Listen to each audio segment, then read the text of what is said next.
to smell this beer. I don't even want to drink it. I just want to smell this beer forever. It is overtime here again at Old Favorite Friday, discussing incredible classic beers. And I have the biggest treat for myself today, in that I have a bottle of new Glarus Belgian Red.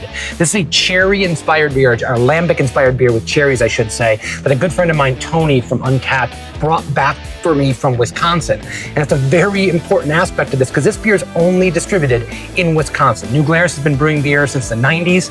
They're a fantastic brewery, but they have not expanded all over the country. They keep their beer in-house, and I'm so jealous because I can't get this beer on a regular basis. But for a long time, this was kind of a whale for us. We used to get this beer like once a year in a trade. A friend of mine named Chris Black used to bring a beer in once a year for his birthday, and we have one bottle of Belgian Red. And I have not had this beer in years. It's been a long time, and I got the glass, I got the beer here, and I don't even want to drink it all because I just want to savor absolutely every sip. My God, this is a cherry beer kind of turned up to the extreme. It's local tart cherries. They say they have a half a pound of cherries in every single bottle here. And usually I'm not the biggest fan of just making a beer that's so overwhelmingly one thing, because I think that's a little bit lazy. It's kind of a cheat code to get people to get excited about a beer. Oh, it tastes like this. Well, yeah, if you use so much of that ingredient, it's gonna taste like that. But what makes this beer special and what makes it different is the cherries are so ripe and so flavorful, and you taste every aspect of it. You get the tannins from the cherry skins. You also get the underlying beer. It's a Belgian beer that has all this great spice characteristic to it.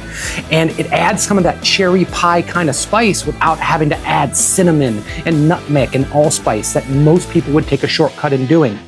No, they had a great Belgian beer. They have, for the backbone, has some malty, some breadiness to it. They add these tons and tons of cherries, and you just get perfection and beauty in a glass.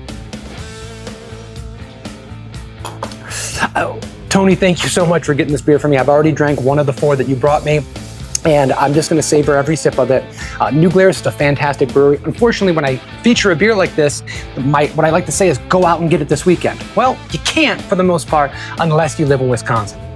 But if you do, just go and revel in the fact that you have access to a beer that none of us get.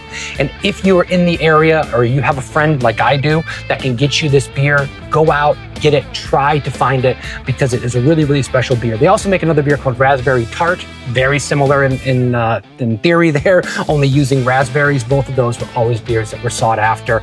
And they have Spotted Cow. They're just a really great brewery. I respect them so much for not allowing me to get this beer on a regular basis. I also hate them so much for not allowing me to get this beer on a regular basis. It's a love-hate relationship. Thank you guys for continuing to brew this beer.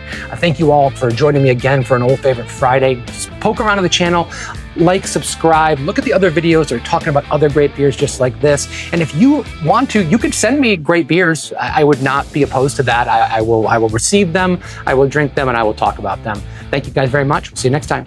Cheers.